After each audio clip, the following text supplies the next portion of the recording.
Today we are going to deal with two topics. One is regarding the orbital magnetic moment and other is regarding the space quantization. You know that the electrons are moving around the nucleus in the orbits, and because of this orbital motion some magnetic moment is associated with it. That only we are going to derive first. It is denoted by mu L. Mu stands for the magnetic term and L is the orbit or orbital motion.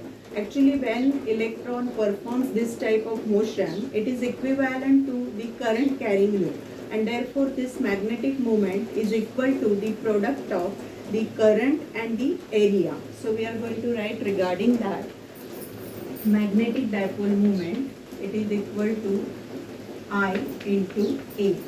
Now, I current is by definition the rate of flow of electrons. So it can be taken as minus E upon T. You know that this is the charge of electrons. So charge upon this is the time period. So charge upon T. I hope you know this concept. I, that is current, is dq by dt. So this dq by dt itself is taken in the form of this, and this area is taken as S, the surface area. Now, when we consider this particular product for the orbital magnetic moment, it can be written like this. But this S upon T is the aerial velocity. So final expression will be minus E into VA. Now to understand the concept of this aerial velocity, we will see how the electron moves in the orbit and how much distance it covers.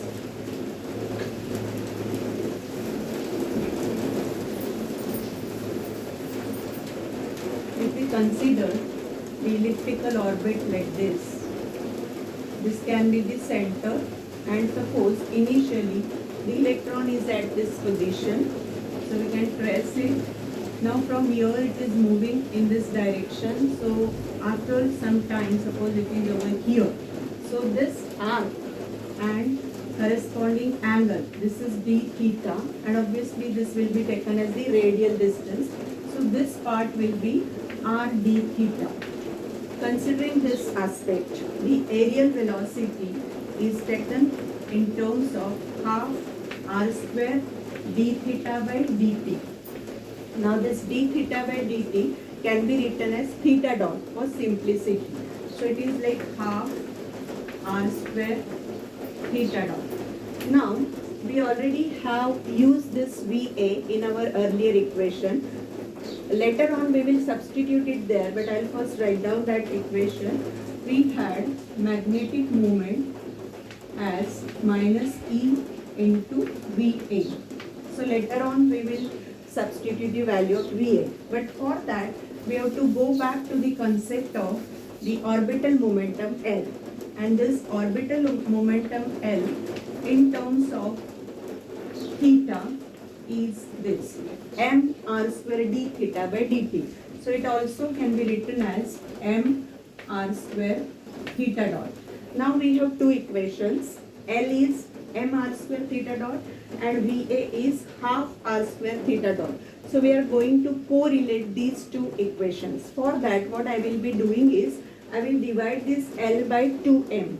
L is this and divide it by 2m. So what we will get, L upon 2m will be m r square theta dot upon 2m. Okay, so it will be half r square theta dot. Now look at this. Half r square theta dot is what? This one, VA. So it is equal to VA. So this is equal to VA. So what we have got is L upon 2m is VA. So at the place of this VA now we can substitute this L upon 2m. So I'll first write down this here.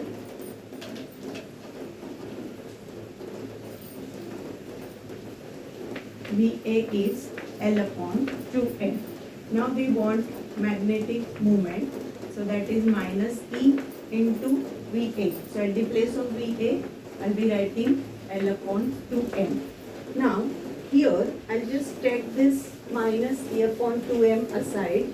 So it can be written like this, minus E upon 2m into L. Now at this expression, you will understand that this orbital moment is proportional to the L. L is angular momentum that we have already derived, okay? And this is a constant. Now this constant is a specific constant. It is called as gyromagnetic ratio. It is called as gyromagnetic ratio, and since we have derived it for the particle electron, it is the gyromagnetic ratio of electron minus E upon 2m is the gyromagnetic ratio of electron. Now if we want to write this expression in terms of vector form, then obviously it will go like this: mu L is equal to minus E upon 2m L. But we have already derived the magnitude of this L. What is that? It is under root. L is under root L into L plus 1 H cross. Okay. So I am going to substitute at this place this value. Okay. So here it will be under root L into L plus 1 H cross. Now, since this H cross is not under the root term, we can take it here and it will be minus EH cross by 2m, and this term will be like this: L into L plus 1 under root. So this is your mu L now. Okay. Now if you have understood up to this step, then I can go back with the same term. This term, which is EH cross by 2m, is a specific constant. It is the universal constant, which is called as Bohr magneton. It is called as Bohr magneton, and it is written as mu b. I have already written it. Okay. The value of this mu b is fixed. This mu b is equal to 9.274 into 10 raised to minus 24 ampere meter square. You always remember this term, okay? It is very important while studying the atomic physics. Now, this mu b has got the fixed value. So, we have got the fixed value for this. So, here mu L can be expressed in terms of mu b. So, mu b, that is Bohr magneton, is the unit of orbital magnetic moment. So, finally, we can write this as mu L is equal to minus mu b L star. Now, what is this L star? This term under root L into L plus 1 is written as L star. So, this is our final expression for magnetic orbital momentum.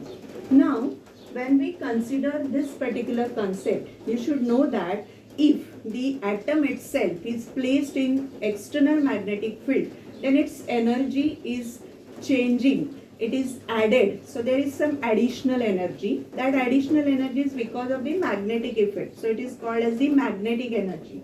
This magnetic energy, E magnetic, is obtained as minus mu L dot B. Now this B is the strength of the field and this is the orbital magnetic moment. Finally, you can go with this dot product, so that will be mu L B cos theta and all that. So in this sense, you can understand how the orbital motion of electron is associated with the magnetic moment, and it is the final expression for that.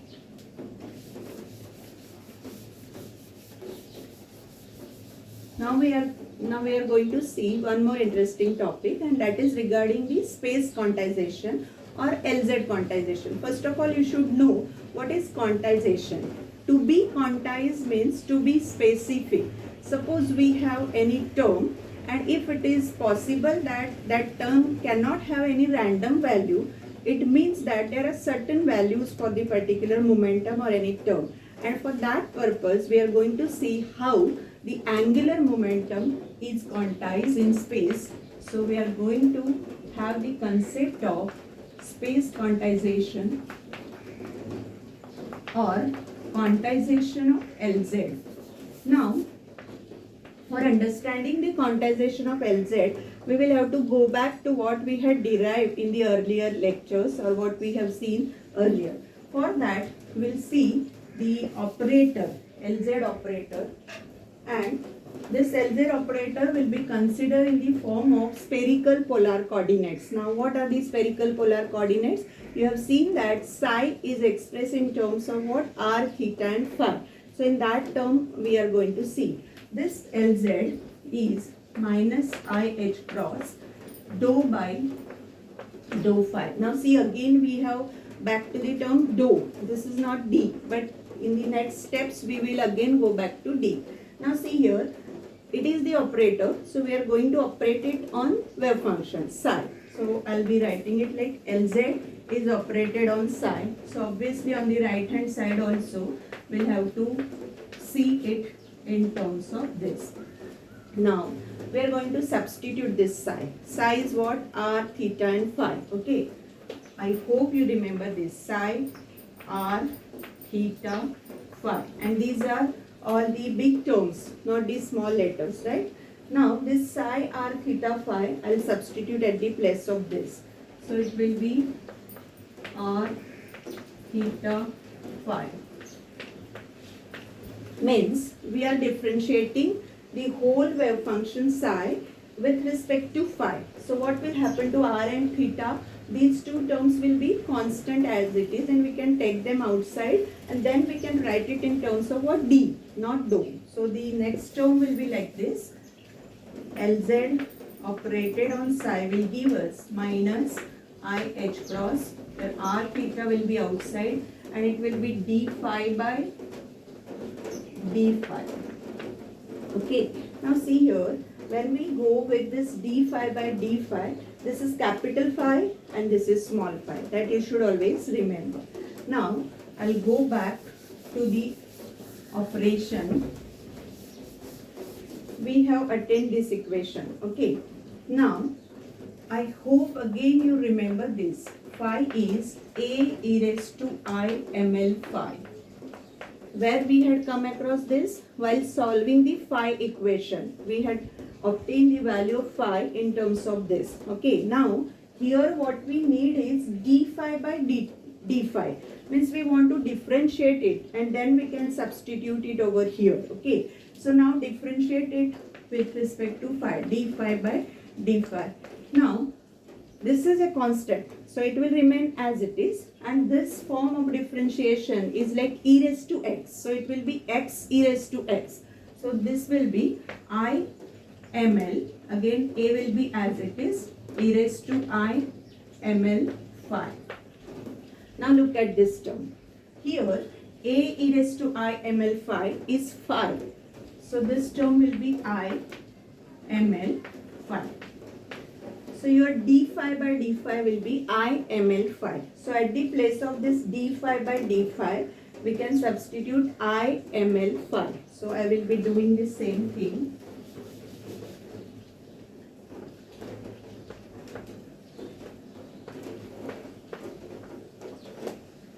Now see, we have obtained this equation. This is I, this is I. So it will become I square. And I square is what? Minus 1. Here it is already negative and that will be positive because minus of minus 1. So again, we will have it like this. Your LZ psi will be positive. It will be this ml and h cross I will take like this. Okay. Now what is remaining? R, theta and phi. I square we have already included. So R, theta and phi means directly we can write as psi. So it is LZ psi, MLH cross psi. What is its meaning? It means that your LZ is equal to MLH cross. Now it is very interesting to understand its meaning. LZ, L is what? Angular momentum. Z is one direction. So angular momentum in a particular direction is equal to ml multiplied by h cross. Now you should remember what is ml. ml we have obtained as the solution of one more equation, and it was obtained in terms of the quantum number L, means related to L. It was like this: 0 plus minus 1 up to plus minus L. So how many values of ml are there? There are 2l plus 1 values. Because of this, the values are twice L and this is added. So 2L plus 1 value. So you can say roughly that the values are varying from minus L to plus L through 0. Try to understand its meaning. Values of ml, which is a constant quantum number, are varying from what? Minus L to plus L through 0. Okay.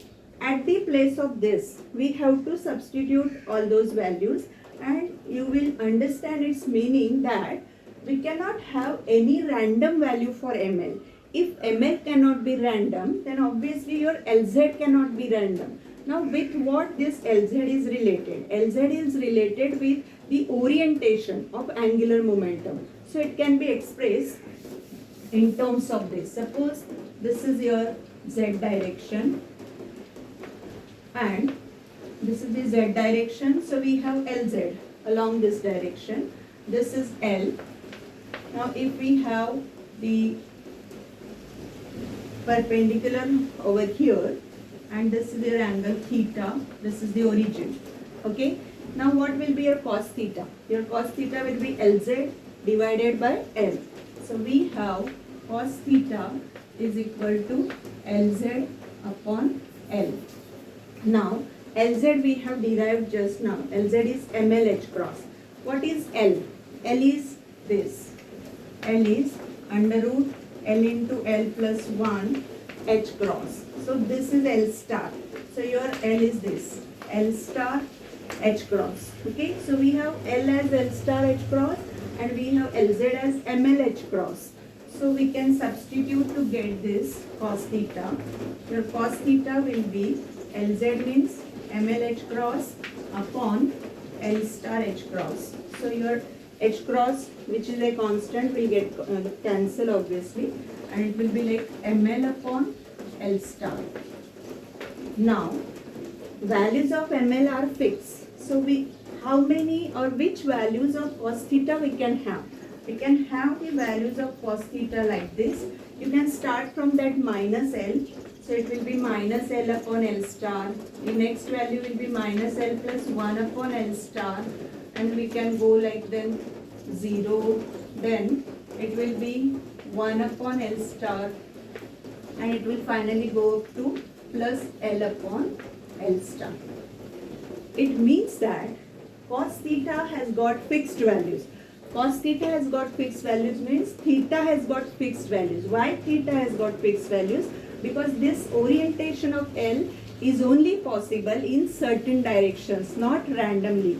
So this fact is called as what? Space quantization. To be specific means to be quantized. And this is called as what? Space quantization of angular momentum. So through this we have understood two aspects. Thank you. So we can have the values of cos theta like this.